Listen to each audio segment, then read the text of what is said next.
আসসালামু আলাইকুম প্রিয় দর্শক শ্রোতা, আপনাদের সবাইকে স্বাগতম স্কুল অফ এক্সেলেন্সের অ্যাডমিশন জার্নির গল্প সেশনে। আমরা প্রতিদিন ধারাবাহিকভাবে শুনছি আমাদের সেকেন্ড টাইম সফল শিক্ষার্থীদের অ্যাডমিশন জার্নির গল্প। সেই ধারাবাহিকতায় আজকে আমাদের সামনে উপস্থিত হয়ে তার অ্যাডমিশন জার্নির গল্প শোনাবেন আহ, আবিদা সুলতানা। আবিদা সুলতানা সাবেক শাহজাদপুর সরকারি কলেজ সিরাজগঞ্জের শিক্ষার্থী ছিল এবং সেকেন্ড টাইমে সে জাহাঙ্গীরনগর বিশ্ববিদ্যালয়ের বি ইউনিটে 49তম, জাহাঙ্গীরনগর বিশ্ববিদ্যালয়ের সি ইউনিটে 129তম এবং রাজশাহী বিশ্ববিদ্যালয়ের এ ইউনিটে 650তম মেধার স্থান অধিকার করেছে। এবং আবিদা সুলতানা জাহাঙ্গীরনগর বিশ্ববিদ্যালয়ের অর্থনীতি বিভাগে পড়ালেখা করার সুযোগ পেয়েছে।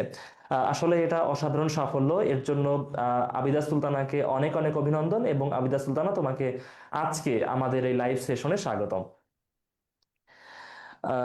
আবিদা, প্রথম আসসালামু জিজ্ঞাসা তোমার কাছে। তুমি তো সেকেন্ড টাইমার শিক্ষার্থী ছিলে একজন এবং আমাদের সাথে সেকেন্ড টাইম ব্যাচে ক্লাস করেছো। তো প্রথমবার নিশ্চয়ই কাঙ্ক্ষিত রেজাল্টটা হয়নি, মানে তোমার যে বিশ্ববিদ্যালয়ে পড়ার একটা প্রত্যাশা ছিল সেটা নিশ্চয়ই পূরণ হয়নি প্রথম বছর, যে কারণে তুমি সেকেন্ড টাইমে এসে ভর্তি পরীক্ষা দেওয়ার জন্য মন স্থির করেছো।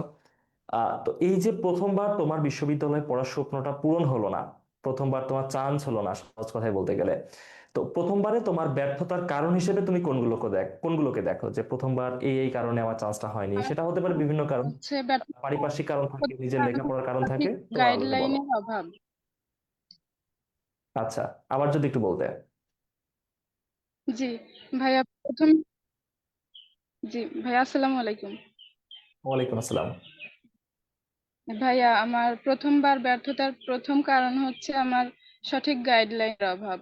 আমি প্রথমে আচ্ছা। বুঝতে পারিনি কিভাবে পড়াশোনাটা শুরু করব, কিভাবে এগোবো হুম সেটা হুম। বুঝতে পারিনি। সেটা বুঝতে বুঝতে অনেকটা সময় চলে গেছে। তারপরে হচ্ছে আচ্ছা আমি আচ্ছা। গ্রাম থেকে হঠাৎ শহরে গিয়ে কোচিং কোচিং শুরু করছি। তখন হুম হুম। মানে পরিবেশ পরিবর্তনের কারণে আমি অসুস্থ হয়ে পড়ি। 1 মাস আমি অসুস্থ ছিলাম।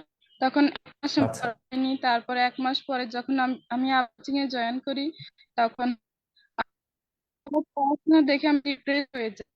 সব দিয়ে আচ্ছা। গেছে, আমি এখন এত পিছিয়ে আছি, আমার কিভাবে সব কভার হবে? পরীক্ষার আগে হয়তো আচ্ছা আমার সব এই টেনশন করতে আমার পড়াটা আরো পিছিয়ে গেছে। এই আমার প্রথমবার চান্স।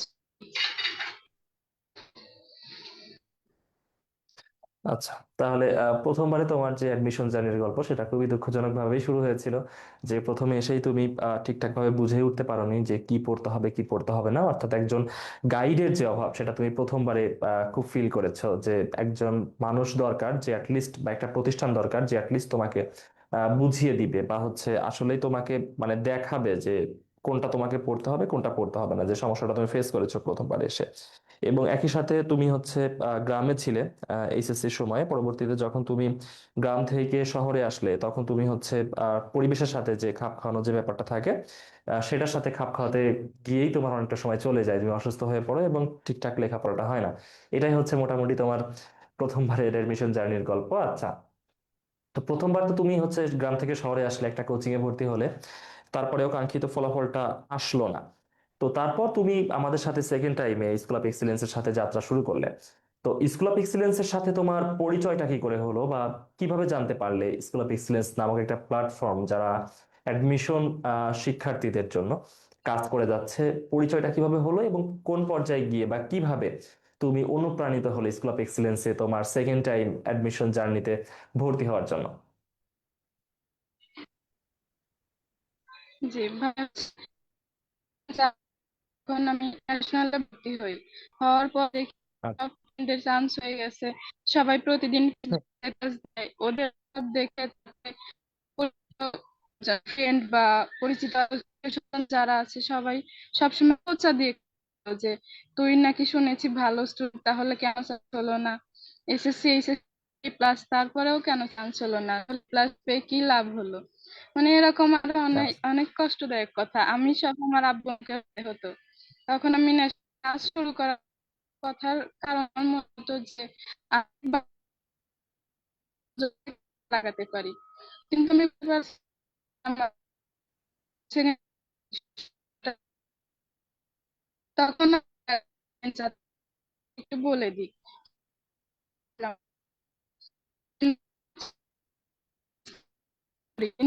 আচ্ছা আবিদা, তোমার কথাগুলো শোনা যাচ্ছে না, এর জন্য আন্তরিকভাবে দুঃখিত। তুমি যদি একটু চেক করতে তোমার নেটওয়ার্ক ঠিকঠাক আছে কিনা। ভাইয়া এখন শোনা যাচ্ছে? হ্যাঁ এখন শোনা যাচ্ছে। হ্যাঁ এবার বলো।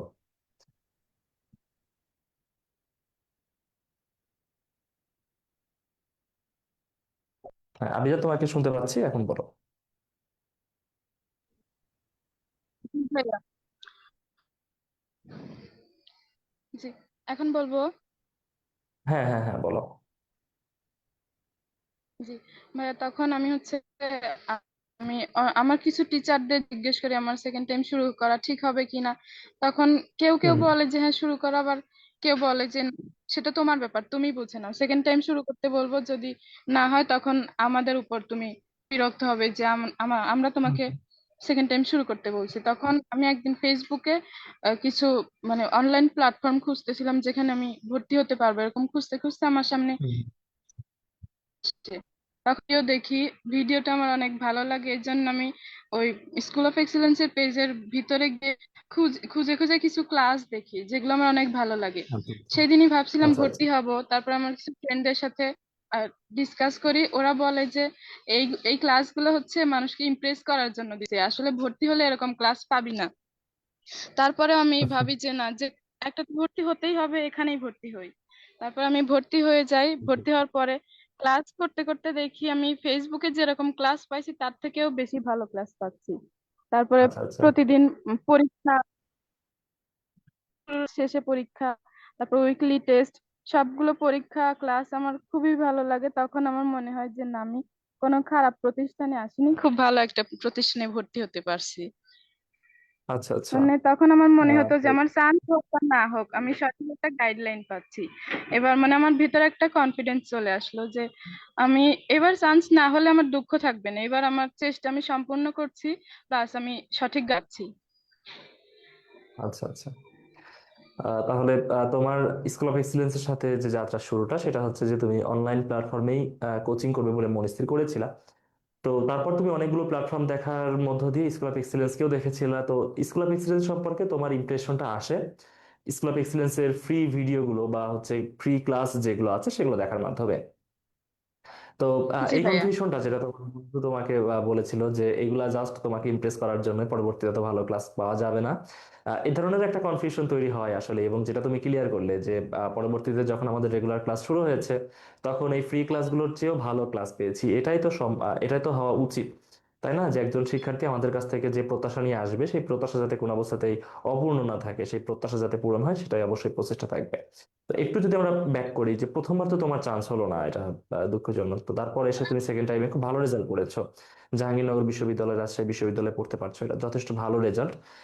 তো সেকেন্ড টাইমে আসাটা এত সহজ না। সেকেন্ড টাইমে মূলত ফার্স্ট টাইমে যত ইজিলি বা কমফোর্টেবলি সবকিছু চলে, সেকেন্ড টাইমে এসে বা সেকেন্ড টাইমে আসতে সবকিছু এত কমফোর্টেবল থাকে না। যে তুমি একটা কথা বলেছে যে তোমাকে অনেকেই কটূক্তি করে কথা বলতো, তো এই বিষয়টা আসলে ফেস করতে হয় আমাদেরকে। যে আমি চান্স পাইনি বাট আমার কলেজের অনেক ফ্রেন্ড চান্স পেয়েছে, বা আমি যেখানে থাকি আমার প্রতিবেশীদের মধ্য থেকে অনেকে চান্স পেয়েছে, তখন আমাকে একটু ট্রাবল ফেস করতে হয়, তাই না? বা প্রতিবেশীরা অনেক কথা বলে বা বন্ধু বান্ধবরা অনেক কথা বলে, বা এইসব প্রেশারে অনেক সময় ফ্যামিলির সাপোর্ট একদমই থাকে না, আর ফ্যামিলি থেকে অনেক কথা শুনতে হয়। তো এগুলো খুবই দুঃখজনক অভিজ্ঞতা। তোমার ক্ষেত্রে এই ধরনের অভিজ্ঞতা কেমন ছিল ফার্স্ট টাইমে কাঙ্ক্ষিত ফলাফল না পাওয়া থেকে শুরু করে সেকেন্ড টাইমে চান্স পাওয়ার আগ পর্যন্ত? জি ভাইয়া, এই অন্য মানুষদের কথা তো শুনতেই হতো, মানে বা যে মানুষ আছে তাদের কথা তো শুনতেই হতো, সেগুলো আমাকে অনেক কষ্ট দিত। কিন্তু আমার ফ্যামিলি থেকে কখনো আমাকে কষ্টদায়ক কিছু বলেনি। আমার চান্স না হওয়ার পরে বরং আমার ফ্যামিলি থেকে আমাকে সান্ত্বনা দিয়েছে যে চান্স না হোক সমস্যা নাই, তুই তো তোর মতো চেষ্টা করেছিস, যা রেজাল্ট হয়েছে তাই আলহামদুলিল্লাহ, মন খারাপ করিস না। আমার আব্বু আম্মু কখনো আমাকে কষ্ট দিয়ে কোনো ধরনের কথা বলেনি। এবং আমি সেকেন্ড টাইম যে শুরু আচ্ছা করলাম তখনও আমার বাসা থেকে বলছিল যে না, কষ্ট করার দরকার নাই, ন্যাশনালে ভর্তি হয়েছিস ওখানেই থাক, আর সেকেন্ড টাইম শুরু করার আচ্ছা আচ্ছা। দরকার নাই। আমি ফার্স্টে হুম যখন হুম। সেকেন্ড টাইম শুরু করেছি ফ্যামিলিকে জানাইছিলাম না, কারণ আমি জানতাম যে ওরা আমাকে শুরু করতে দিবে না। তো তখন আমাকে প্রেশার দেয়। আবিদা, আবারও একটু সব শুনতে অসুবিধা হচ্ছে, তুমি যদি একটু প্লিজ চেক করো। এখন শোনা যাচ্ছে? হ্যাঁ শোনা যাচ্ছে। ভাই, আমার নেটওয়ার্কের সমস্যার কারণে আমি খুবই দুঃখিত, আপনাদের সমস্যা নেই, হ্যাঁ অনেক। হ্যাঁ, ঠিক আছে ঠিক আছে, হ্যাঁ বলো, শুনছি আমরা। তো হচ্ছে কি জানো, আমার বাসায় তো মানে ফার্স্ট আমি বলছিলাম না আমি সেকেন্ড টাইম শুরু করব। আমি নিজে নিজেই কোচিং এ ভর্তি হই, তারপরে ধীরে ধীরে ফার্স্টে আমার আম্মুকে বলছি যে আম্মু আমি সেকেন্ড টাইম শুরু করছি। আম্মু বলছে আচ্ছা ঠিক আছে, আর একবার যেহেতু সুযোগ আছে তাহলে তুই শুরু কর। এইবার যদি পরীক্ষা না দিস তাহলে তো সারা জীবন পরীক্ষা দিলে আমার চান্স হতো, কিন্তু আমি পরীক্ষা দেইনি। তা আমার চান্স হতো কিনা আমি দেখতেই পারলাম না। তো আর একবার পরীক্ষা দে, চান্স হলে আলহামদুলিল্লাহ, না হলেও সমস্যা নাই, তুই মন খারাপ করবি না, যা হয় হোক তুই শুরু কর। হুম। তারপর আমার আব্বুকে ফার্স্টের দিকে বলছিল যে না, 1 বছর লস হবে, তোমার সেকেন্ড টাইম দেওয়ার দরকার নাই। কিন্তু আমার আচ্ছা আম্মু আচ্ছা সবসময় আমার আব্বুকে, আর সবসময় আমার আম্মু আমার পাশে ছিল, এই জন্য আমার সমস্যা হয়নি। আচ্ছা, তো তবে আমি অন্য ফ্যামিলি আর কাউকে সাপোর্ট। জানি। হ্যাঁ, হ্যাঁ ফ্যামিলি বলো। সাপোর্টিভ ছিল। আমি কোনো হুম, ফ্রেন্ড ফ্যামিলি কে মানে সাপোর্ট। 2-4 জন ফ্রেন্ড ছাড়া আমি বাইরের কাউকে জানাইনি যে আমি সেকেন্ড টাইম দিব। কারণ ফার্স্ট টাইমে আচ্ছা আচ্ছা আমাকে এত কথা শুনতে হচ্ছে যে আমি সেকেন্ড টাইমের কথাটা কাউকে জানানোর সাহসই পাইনি। যে চান্স হলে তখন সবাই দেখবে, না হলে আর কাউকে আচ্ছা। বলার দরকার নেই নেই যে আমি সেকেন্ড টাইম শুরু করছি। হুম হুম। আচ্ছা আচ্ছা, তাহলে ফার্স্ট টাইমে চান্স না হওয়ার পর তোমাকে অনেক বাজে অভিজ্ঞতার মধ্য দিয়ে যেতে হয়েছে, যেটা তুমি বললে, কিন্তু সব থেকে সৌভাগ্যের যে ব্যাপারটা সেটা হচ্ছে যে পরিবার থেকে সে ধরনের কোনো চাপ ছিল না, বা পরিবার থেকে কোনো প্রকার হীনমন্যতা তোমাকে হীনমন্যকর পরিস্থিতিতে তোমাকে ফেলা হয়নি। এটা অবশ্যই একটা ভালো দিক যে কোনো শিক্ষার্থীর জন্য, অন্তত নিজ পরিবারের যে সমর্থনটা সেটা থাকা উচিত, যেটা তোমার অবশ্যই ছিল। এটা অবশ্যই যে কোনো সেকেন্ড টাইমার শিক্ষার্থীর জন্য অনুপ্রেরণা, যে তুমি দেখো বাইরে থেকে অনেক কথা শুনছো, তারপরেও তুমি সেইগুলা থেকে আহ, মানে হচ্ছ না, সেইগুলো দ্বারা প্রভাবিত হচ্ছ না, তুমি প্ররোচিত হচ্ছ না, তুমি নিজেকে ঠিক রাখতেছো, ব্যালেন্স রাখতেছো, নিজের পরিবারের সাথেই থাকতেছো। তো এটা আসলে সেকেন্ড টাইমের একজন শিক্ষার্থীর ফলো করা উচিত। যে বাইরে থেকে অনেক কথাই বলবে, আমি যখন চান্স পাচ্ছি না, এটা খুবই স্বাভাবিক, কারণ আমরা একটা হিউম্যান সাইকোলজি এটাই বলে যে নিজের সফলতা থেকে অন্যের ব্যর্থতায় মানুষ বেশি পরিমাণে খুশি হয়, এটা হচ্ছে সত্য কথা। তো তুমি যখন চান্স পাচ্ছ না, তোমাকে যারা কটূক্তি করছে তারা আসলে অনেকটা ইন্টেনশনালি করছে, এক কথায় যেটাকে বলে যে খুশি হয়ে করছে, আনন্দিত হয়ে করছে। এটা আমরা খুবই একটা বাজে অভিজ্ঞতার মধ্যে দিয়ে যাই, তারপরে এসে তুমি সেকেন্ড টাইমে সফল হয়েছো। আচ্ছা আবিদা, তুমি তো হচ্ছে ফার্স্ট টাইমে আমাদের সাথে ছিল না, সেকেন্ড টাইমে এসেই ভর্তি হয়েছো। তো যেটা বললা যে ফ্রি ক্লাস দেখেই তুমি অনুপ্রাণিত হয়েছো, যে এখানে মনে হয় লেখাপড়াটা হবে, আসলে এই লেখাপড়াটা হওয়ার মতো একটা প্ল্যাটফর্ম, যেটা তুমি বিশ্বাস করেছো। তো যখন তুমি ভর্তি হলে তখন দেখলে যে প্রত্যাশার চেয়েও বেশি, তুমি যেটা বললা কিছুক্ষণ আগে, তো প্রত্যাশার চেয়ে বেশি আমার ক্লাস কোন দিক থেকে ছিল? আচ্ছা, ক্লাসের সংখ্যা নাকি ক্লাসের মান, এটা যদি জিজ্ঞাসা করি। ক্লাসের সংখ্যা প্লাস ক্লাসের মান। আমি অফলাইনে কখনো এরকম দেখিনি যে সপ্তাহে 6 দিন ক্লাস হয়, তারপরে হচ্ছে কি জানো মানে ক্লাসগুলো এত ডিটেইলে আলোচনা করা হয়, এত ভালো লাগে। মানে একটা ক্লাসের হুম টাইম ডিউরেশনটা অনেক বেশি, যেটা অফলাইনে আমি কখনো পাইনি। অফলাইনে একটা টপিক একদিনে পড়ানো হতো, ওই টপিকটা আমি স্কুল অফ এক্সেলেন্সে ওই একটা ক্লাসে 3 দিন পাইছি। তো ওই জিনিসটা আচ্ছা। আমার অনেক ডিটেইল হয়েছে, আমার ওই বিষয়ে অনেক কিছু জানা হয়েছে। অফলাইনে আমি এটা কখনো হুম পাইনি। তারপরে স্কুল অফ এক্সেলেন্সে যেটা আমার সব থেকে বেশি ভালো লেগেছে সেটা হচ্ছে আহ, প্রত্যেকটা ভার্সিটির কোশ্চেন অ্যানালাইসিং। ওইটা আমার এত হুম ভালো হুম। লেগেছে, কখনো আমি পাইনি এরকম ধরে ধরে কোন টপিক থেকে পড়তে হবে, কিভাবে পড়তে হবে, এরকম ক্লাস আমি এর আগে কখনো পাইনি। এটা আমার সব থেকে বেশি ভালো লেগেছে। হুম হুম তারপরে হুম। হচ্ছে প্রত্যেকটা আহ, প্রথমেই তো আমাদের পটেনশিয়াল এক্সাম হয়েছিল। ওই এক্সাম গুলো দিয়ে আমার অনেক ভালো লাগছিল যে এরকম এক্সাম তো এর আগে কখনো পাইনি। তারপর যখন হুম প্রত্যেকটা হুম। ভার্সিটির পরীক্ষার আগে ওই ভার্সিটির মানে ওই কোশ্চেন প্যাটার্নেই 2টা করে মডেল টেস্ট নেওয়া হয়েছে। ওই মডেল হুম। টেস্ট গুলো দিয়ে আমি অনেক কনফিডেন্স পাইছি নিজের মধ্যে। মনে হয়েছে যে আচ্ছা আমি হয়তো পারবো। এখানে mark মোটামুটি আচ্ছা ভালোই আচ্ছা আসছে, হয়তো আমি ভালো করতে। আচ্ছা আচ্ছা। তাহলে স্কুল অফ এক্সিলেন্সে ভর্তি হওয়ার পর ক্লাসের সংখ্যা, ক্লাসের মান এবং আমাদের পড়ানোর পদ্ধতি, তিনটা থেকেই তুমি সন্তুষ্ট ছিলা, যেটা তুমি বললা যে প্রথমে এসে যখন দেখেছো যে কোশ্চেন বিশ্লেষণ ক্লাস হচ্ছে, এটা তোমাদেরকে আসলে বোঝাতে সহযোগিতা করে যে আহ, আসলেই তুমি যে বিশ্ববিদ্যালয়ে ভর্তি পরীক্ষা দিবে, তোমাকে কি পড়তে হবে। এখানে তো এমন না যে তোমাকে সারা দুনিয়া সবকিছুই পড়তে হবে, বিষয়টা মোটেই এমন না। খুবই সুনির্দিষ্ট কিছু বিষয় পড়লে বিশ্ববিদ্যালয়ের জন্য যথেষ্ট পড়ালেখা হয়ে যায়। সুনির্দিষ্ট কিছু বিষয় দেখো, তুমি কতটুকু সময় পাও ইউনিভার্সিটিতে অ্যাডমিশন টেস্টের প্রিপারেশন নেওয়ার জন্য। আমি ধরলাম যে অ্যারাউন্ড 5 মাস 6 মাস এমন তুমি সময় পাচ্ছ সেকেন্ড টাইমার হিসেবে। ফার্স্ট টাইমারদের তো আরো কম সময়, 4 মাস মতো, 5 মাস সর্বোচ্চ, এর বেশি সময় পাওয়া যায় না। তো এই যে অল্প সময়, এই অল্প সময়ে তো আর খুব বেশি লেখাপড়া করার সুযোগ থাকে না। তুমি দেখো যে ক্লাস 1 থেকে 12 পর্যন্ত তুমি প্রত্যেকটা ক্লাসে অ্যাটলিস্ট 1 বছর করে সময় পেয়েছো, আর এখানে এসে 1 বছরের অর্ধেকেরও কম সময়। তো তার মানে তোমাকে এত বেশি পরিমাণে লেখাপড়ার প্রেশারও ফেলবে না, যেটা হচ্ছে এই সময়ের মধ্যে কভার করা যায় না। কিন্তু প্রেশার এটা যে তোমাকে কোনটা পড়তে হবে কোনটা পড়তে হবে না, মানে এই 4-5 মাসে যে তোমাকে আসলেই কোনটা পড়তে হবে সেটা বোঝানোর জন্যই ছিল আমাদের কোশ্চেন বিশ্লেষণ ক্লাস। এটা আমরা প্রত্যেক বছরই প্রত্যেক ব্যাচেই এটা আমরা প্রথমে এটা দিয়ে শুরু করি। একটা না, তোমরা দেখেছো যে ঢাকা ইউনিভার্সিটির জন্য সেকেন্ড ইয়ারে ঢাকা ইউনিভার্সিটি নাই, ফার্স্ট টাইমারদের জন্য ঢাকা ইউনিভার্সিটি দিয়ে শুরু হয়। তারপর ধীরে ধীরে সব বিশ্ববিদ্যালয়, জাহাঙ্গীরনগর, রাজশাহী, চট্টগ্রাম, গুচ্ছ সহ যত বিশ্ববিদ্যালয় আছে সব ইউনিভার্সিটিগুলোর কোশ্চেন বিশ্লেষণ আগে হয়। তারপর আমরা আমাদের যে শিডিউল লেকচার সেটা ধরে যাই। এবং তুমি যেটা বললা যে যে ক্লাস আমি প্রথমবারে জাস্ট যে টপিকটা আমি একটা ক্লাসে পড়েছি, এখানে সেটা 3টা ক্লাসে পড়ানো হয়েছে। তো এটার জন্য আমাদের ক্লাস সংখ্যাটা একটু বেশি রাখা, যে ক্লাস সংখ্যা বেশি রাখলে ডিটেইল পড়ানো যায় সবকিছু। যে একটা বিষয় জাস্ট ইয়া পড়ানো, মানে উপর থেকে পড়ে চলে যাওয়া, আর একটা হচ্ছে একদম ডিপ থেকে পড়া।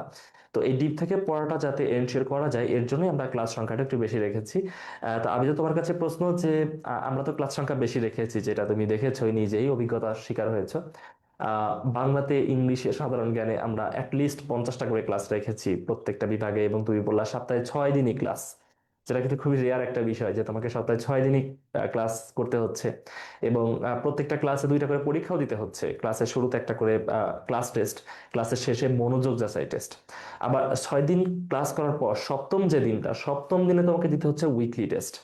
তো অর্থাৎ 7 দিনই যে তোমাদের লেখাপড়ার মধ্যে রাখা, এত সংখ্যক ক্লাস এবং পরীক্ষা। তো এটা কি তোমাদের উপরে অতিরিক্ত কোনো প্রেশার ক্রিয়েট করতো, নাকি এটা তোমাকে বিভিন্নভাবে হেল্প করতো? মানে এটা তোমার ক্ষেত্রে এক্সপিরিয়েন্সটা কেমন ছিল? ভাই আমার ক্ষেত্রে প্রেশার হতো না, কারণ আমি আমার আমার আরো ভালো লাগতো যে আমি নিজে নিজে নিজে থেকে কখনো এত pressure করতাম না। তো এতটা হুম। আমার জন্য প্রয়োজন ছিল। আমি স্কুল এক্সেলেন্স থেকে পাইছি, এটা আমার জন্য অনেক হেল্পফুল ছিল। আচ্ছা আচ্ছা। তো যে বিষয়টা বললা যে এটা আসলে আর তোমাদের ভাই জন্য স্কুল অফ হেল্পফুল ছিল। এক্সেলেন্স এর আরেকটা হুম। জিনিস আমার অনেক ভালো লেগেছে, যেটা হচ্ছে মানে মানে এটা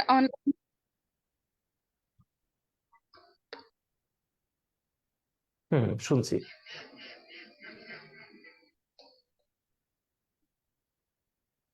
আবিদা, তুমি বলতে পারো, শুনছি। জি ভাইয়া। আর হচ্ছে অনলাইনের জন্য মানে স্কুল অফ এক্সেলেন্স এর একটা বিষয় আমার আরো আরো একটা বিষয় ভালো লেগেছে, যেটা হচ্ছে হুম। রেকর্ড ক্লাসগুলো আমার যতবার ইচ্ছা ততবার করতে পারবো, হ্যাঁ রিটেক হ্যাঁ। দিতে পারবো। আমি যেরকম হুম ফার্স্ট টাইমে অসুস্থ ছিলাম 1 মাস, ওই 1 মাসের প্রত্যেকটা ক্লাস পরীক্ষা আমি তো কিছুই করতে পারিনি, কিন্তু অনলাইনে আমি হুম। সেই বিষয় আমার করতে হয়নি। আমার যখন আচ্ছা আমি এক আচ্ছা। সময় মানে মনে করেন আমার হয়তো ক্লাসের টাইমে আমার কারেন্ট থাকতো না, বা আমি কোনো ভাবে ব্যস্ত থাকতাম, ওই ক্লাসটা আমি পরে করে নিতে পারতাম, বা ওই পরীক্ষাটা আমি আবার রিটেক দিতে পারতাম। তো আমার কখনো আমার ক্লাস মিস যেত না, আমি যখন ইচ্ছা ক্লাস আচ্ছা করতে আচ্ছা। পারতাম। আবার হচ্ছে লেকচার শিট পড়ার সময় যদি আমি একটা টপিক বুঝতে না পারতাম বা আমি ভুলে যাইতাম, ওই ওই টপিকটা আমি হুম আবার ক্লাস থেকে দেখে নিতাম। তো এই জন্য হুম হুম আমার খুব ভালো লাগতো যে আমার কখনো মানে কোথাও আটকে যেতে হতো না। হুম হুম। আচ্ছা আচ্ছা।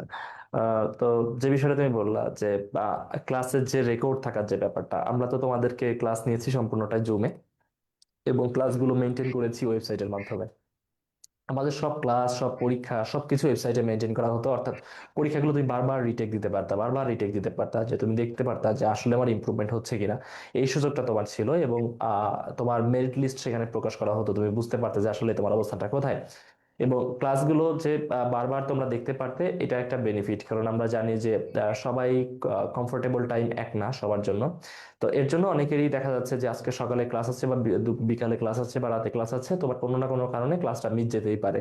হ্যাঁ, তুমি অসুস্থ হতে পারো, তুমি বাসার বাইরে থাকতে পারো, বা তোমার অন্য কোনো আর্জেন্সি থাকতে পারে। তো এই বিষয়গুলোতে আমরা দেখি যে সবসময় শিক্ষার্থীদের কিছু না কিছু ক্লাস মিস হয়ে যায়, সেটা অফলাইনে হোক বা অনলাইনে হোক, ইটস পসিবল। তুমি দেখো যে তুমি ক্লাস 1 থেকে 12 পর্যন্ত পড়েছো, এটা কি কখনো সম্ভব হয়েছে যে তুমি 100% প্রেজেন্ট ছিলা 1 বছরে? ধরো যে তুমি ক্লাস 8-এ পড়ো, ক্লাস 8-এ কি তোমার অ্যাটেন্ডেন্স 100% ছিল? ছিল না।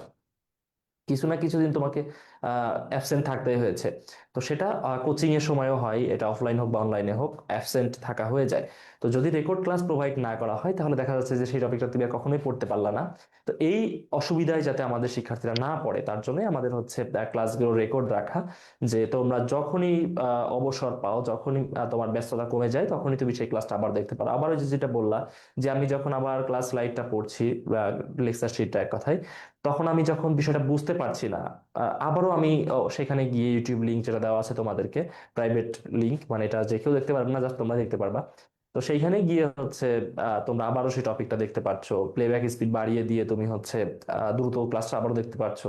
বা কোনো নির্দিষ্ট জায়গা, ধরো 10 মিনিট তোমাকে দেখতে হবে মাঝের থেকে, তুমি স্ক্রল করে সেখানে গিয়ে হচ্ছে দেখতে পাচ্ছো। তো এটা হচ্ছে আমাদের শিক্ষার্থীর যাতে সার্বিক কল্যাণ হয়, মানে আমাদের শিক্ষার্থীরা যাতে বেনিফিটটা নিতে পারে তার জন্য আমাদের এই ম্যানেজমেন্ট গুলা। আচ্ছা, আবিদা সুলতানা বর্তমানে জাহাঙ্গীরনগর বিশ্ববিদ্যালয়ের অর্থনীতি বিভাগে ভর্তির সুযোগ পেয়েছে।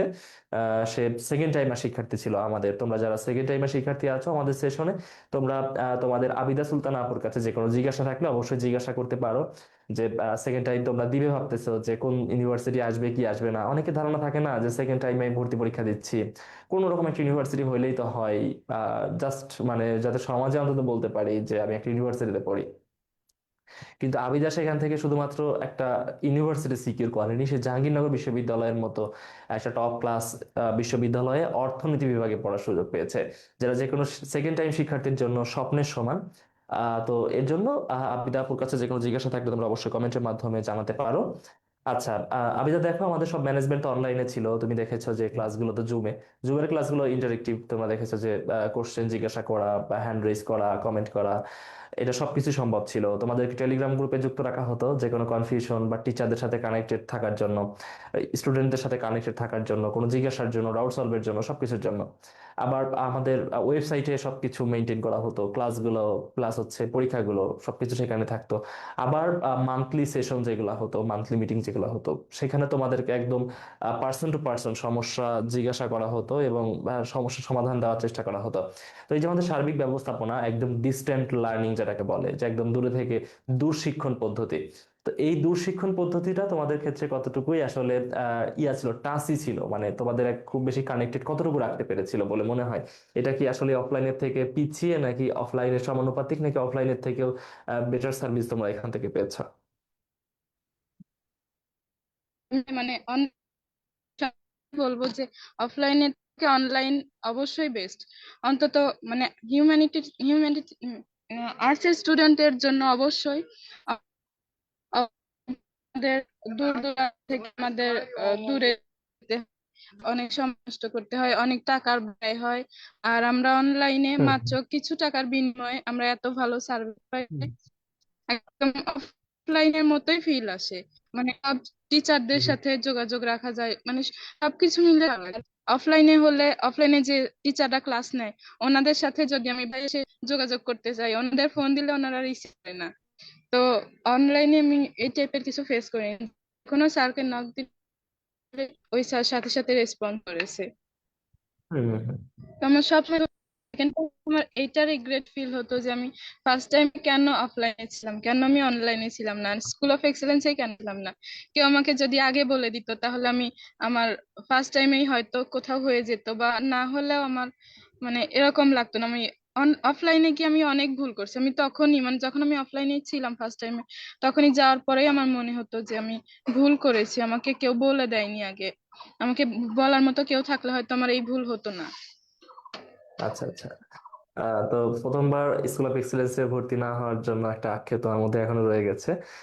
এটাই হচ্ছে আমাদের মানে প্রাপ্তি, যে দেখো একজন শিক্ষার্থী আমাদের যে ব্যবস্থাপনাটা সেটা নিয়ে সন্তুষ্ট, আমাদের সেবার মান নিয়ে সন্তুষ্ট, এবং তারা যে তাদের স্বপ্নটাকে আমাদের কাছে আমানত রাখে, বিশ্ববিদ্যালয়ে পড়ার স্বপ্ন। এবং শুধুমাত্র বিশ্ববিদ্যালয়ে পড়া না, দেখো বিশ্ববিদ্যালয়ে পড়ার যে সুযোগ, এটা আমি মনে করি একজন শিক্ষার্থীর জীবনের গতিপথ বদলে দেয়। দেখো, তুমি যদি জাতীয় বিশ্ববিদ্যালয়ে পড়ো, তোমার লাইফ হবে একরকম। তুমি যদি ঢাকা ইউনিভার্সিটিতে পড়ো তোমার লাইফ হবে একরকম। তুমি একটা অন্য ইউনিভার্সিটিতে পড়ো তোমার লাইফ হবে অন্যরকম।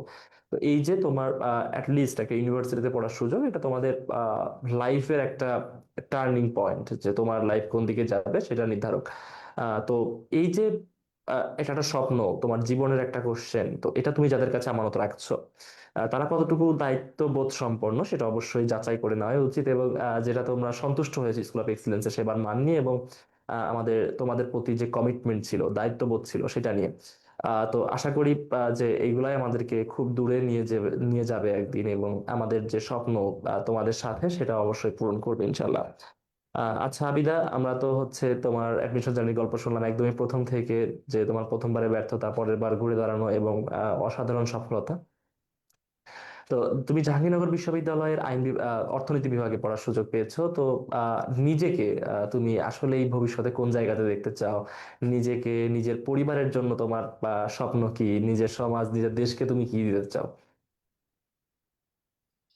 ভাইয়া আপাতত আমার এটাই ইচ্ছা, আমি ভালোভাবে পড়াশোনা শেষ করি, তারপরে আমি এমন একটা জায়গায় যেতে চাই যেন আমার বাবা মা আমাকে নিয়ে গর্ববোধ করতে পারে, আর আমার গ্রামবাসী যারা আমাকে নিয়ে অনেক কটু কথা বলতো তারাও যেন একসময় বলতে পারে যে না, এই মেয়েটা আমাদের গ্রামের, বা আমার দেশেরও যেন আমি আচ্ছা কল্যাণে আসতে পারি। এরকমই একটা জায়গায় আমার আচ্ছা যাওয়ার আচ্ছা। ইচ্ছা। অবশ্যই অবশ্যই দোয়া থাকবে যে নিজের বাবা মাকে প্রাউড ফিল করাতে তুমি পারবে ইনশাল্লাহ। আর নিজের দেশকে অবশ্যই সামনে রাখতে হবে, দেশের আপনি প্রতি তো নিজের অবশ্যই দায়িত্ববোধ হতে হবে আমাদেরকে। সফলতা দান করেছে, সেরকম যেন আমার কর্মজীবনেও আল্লাহ আমাকে সফলতা দান করে। আপনারা দোয়া রাখবেন। অবশ্যই এই দোয়া থাকবে, এই দোয়া থাকবে। আচ্ছা আবিদা, তোমার কাছে যদি সর্বশেষ জিজ্ঞাসা করি যে স্কুল অফ এক্সিলেন্স সম্পর্কে তোমার যদি কোনো অভিযোগ থাকে, যে এই একটা প্রতিষ্ঠান, এটার বিরুদ্ধে এই অভিযোগটা আনা যায়, এমন কোন অভিযোগ থাকলে কোন অভিযোগটা তুমি আনবে?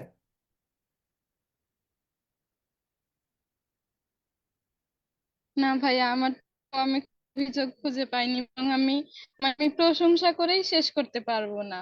আমি সব সময় সবার কাছে শুধু এটাই বলি যে আমি স্কুল অফ এক্সেলেন্স মানে আমার কাছে একটা বেস্ট জায়গা। মানে এরকম জায়গা আমি এর আগে কখনো পাইনি। এমনিতে আমি আগে কখনো অনলাইনের সাথে অ্যাটাচ ছিলাম না, মানে সবাই একাডেমিকে আচ্ছা থাকে আচ্ছা বা ফার্স্ট টাইমে থাকে, আমি কখনো ছিলাম না, এটাই আমার হুম। মানে অনলাইনের সাথে আমি এবারই ফার্স্ট অ্যাটাচ ছিলাম, তো আমার অনেক ভালো লেগেছে। আচ্ছা আচ্ছা আচ্ছা আর আরো একটা বিষয় আচ্ছা। যেটা বলতে ভুলে, সেটা হচ্ছে বাংলার ইংলিশের যে হচ্ছে ফার্স্ট পেপার পড়ানো হয়েছে, আমাদের একাডেমিকেও হুম, ওরকম হুম। ভাবে পড়ানো হয়নি। আর অ্যাডমিশনের আচ্ছা ফার্স্ট আচ্ছা। টাইমে তো আমাদের ফার্স্ট পেপার পড়ানোই হয়নি, মানে শুধু বলে দিছে এতটুকু হুম পড়ো, ওইটুকু আমরা পড়লাম হুম না, সেটা তাদের দেখার মানে তারা কিছুই মনে করেনি। আর স্কুল অফ এক্সিলেন্সে প্রত্যেকটা মানে ইংলিশ প্যাসেজ গুলো এত ভালোভাবে পড়ানো হয়েছে, প্যাসেজের গভীরে প্রত্যেকটা ওয়ার্ড এত মানে ডিপলি পড়ানো হয়েছে যে মানে মনে রাখার মতো, মানে আগামী 4 বছর মনে আচ্ছা আচ্ছা। থাকবে এরকম পড়ানো হয়েছে। আচ্ছা আচ্ছা আচ্ছা। আচ্ছা, তো আসলে যেভাবে পড়ানোর চেষ্টা করা হয়, বা যতটুকু এফোর্ট শিক্ষার্থীদের জন্য স্কুল অফ এক্সিলেন্সের প্রত্যেকটা মেন্টর দেওয়ার চেষ্টা করেন, সেটা আসলেই আমি মনে করি যে শিক্ষার্থীদের জন্য যথেষ্ট হওয়াই উচিত। টেক্সট বুকের বাংলা বা ইংলিশ প্রত্যেকটা লাইন, প্রত্যেকটা শব্দ ধরে বোঝানো, তার মধ্যে গ্রামার বা ব্যাকরণ জাতীয় কিছু যদি থাকে সেগুলার যথাযথ এক্সপ্লেনেশন দেওয়ার চেষ্টা করা, এই প্রত্যেকটা বিষয় আসলে স্কুল অফ এক্সিলেন্স মেনটেন করার চেষ্টা করেছে, যাতে শিক্ষার্থীরা কোনো অবস্থাতে এটা ফিল না করে যে একটা প্রতিষ্ঠানে ভর্তি হয়ে আমি স্ক্যামের শিকার হয়েছি বা ফ্রডের শিকার হয়েছি, যে টাকা পয়সা আমি যতটুকু দিয়েছিলাম 4-5 হাজার টাকা, সেটা ওয়েস্ট হয়ে গেছে, এটা যাতে কখনোই আমাদের শিক্ষার্থীরা ফিল না করে। আহ, অবশ্যই আবিদার মতো একজন ডিটারমাইন্ড শিক্ষার্থী, যে কিনা আমাদের সাথে তার অ্যাডমিশন জার্নি সম্পন্ন করেছে, এবং সেকেন্ড টাইমে এসে জাহাঙ্গীরনগর বিশ্ববিদ্যালয়ে অর্থনীতি বিভাগে পড়ার সুযোগ পেয়েছে, যেটা আসলে ইনক্রেডিবল, অবিশ্বাস্য একটা সফলতা, তাই না? যে ফার্স্ট টাইমেই তো জাহাঙ্গীরনগর বিশ্ববিদ্যালয়ে চান্স পাওয়া কতটা কঠিন, সেখানে তুমি সেকেন্ড টাইমে এসে জাহাঙ্গীরনগর বিশ্ববিদ্যালয়ে তো ভালো করেছো। তো আমাদের প্রচার প্রচারণা নিয়ে অনেক শিক্ষার্থীর অভিযোগ থাকে যে আপনারা অন্যান্য প্ল্যাটফর্মের মধ্যে ওটা প্রচার করেন না। তো আমরা মনে করি যে আমাদের প্রচারণা হচ্ছে আমাদের শিক্ষার্থীরা, এই যে আবিদা সেকেন্ড টাইমে এসে এত ভালো ফলাফল করেছে, আবিদার নিজের কলেজের শিক্ষার্থী যারা আছে, তোমার অনুজ, বা তোমার এলাকাতে যারা হচ্ছে ভর্তি পরীক্ষা দিবে তোমার অনুজ, তাদের সবার প্রচারণার জন্য আমি মনে করি যে একজন আবিদা যথেষ্ট, যে আমাদের একজন সফল শিক্ষার্থী, তার মাধ্যমেই তারা আসলে পৌঁছে যেতে পারবে আমাদের অন্যান্য অনুজ শিক্ষার্থীদের কাছে। আমাদের প্রচারণা হবে কোয়ালিটি ভিত্তিক, যেটা আবিদা তুমি স্বীকার করেছো যে তুমি ক্লাস দেখে তারপর ভর্তি হয়েছো। তো আমিও এই প্রত্যাশায় রাখবো যে তোমার অনুজ যারা আছে তারাও আমাদের এমন ক্লাস দেখেই অনুপ্রাণিত হয়ে আমাদের প্ল্যাটফর্মে আসবে, এবং তোমাদের মতো সফল শিক্ষার্থীদেরকে দেখেই আমরা হচ্ছে পরবর্তী আরো সফল শিক্ষার্থী পাবো ইনশাল্লাহ। আমি তো তোমাকে অনেক অনেক ধন্যবাদ আমাদের সাথে সম্পূর্ণ সেশনে থাকার জন্য, এবং আপনারা যারা আমাদের সাথে সম্পূর্ণ লাইভ সেশনে ছিলেন, আবিদা সুলতানা সেকেন্ড টাইমে এসে সফলতার গল্প শুনলেন, আবিদা সুলতানা প্রথমবারে ব্যর্থতা ভুলে গিয়ে সেকেন্ড টাইমে এসে জাহাঙ্গীরনগর বিশ্ববিদ্যালয় বি ইউনিটে 49তম, সি ইউনিটে 123তম, রাজশাহী বিশ্ববিদ্যালয় বি ইউনিট এ ইউনিটে পড়ার সুযোগ পেয়েছে। তো এই যে সেকেন্ড টাইমে এসে এত ভালো সফলতা, এই সফলতার গল্প আপনাদের অবশ্যই অনুপ্রাণিত করবে ইনশাল্লাহ সেকেন্ড টাইম যে কোনো শিক্ষার্থীকে। সবাইকে ধন্যবাদ দিয়ে আজকের সেশন শেষ করছি। দেখা হবে অন্য একজন সফল শিক্ষার্থী নিয়ে, তার অ্যাডমিশন জার্নির গল্প নিয়ে। আসসালামু আলাইকুম। ভাইয়া আসসালামু আলাইকুম। ওয়ালাইকুম আসসালাম।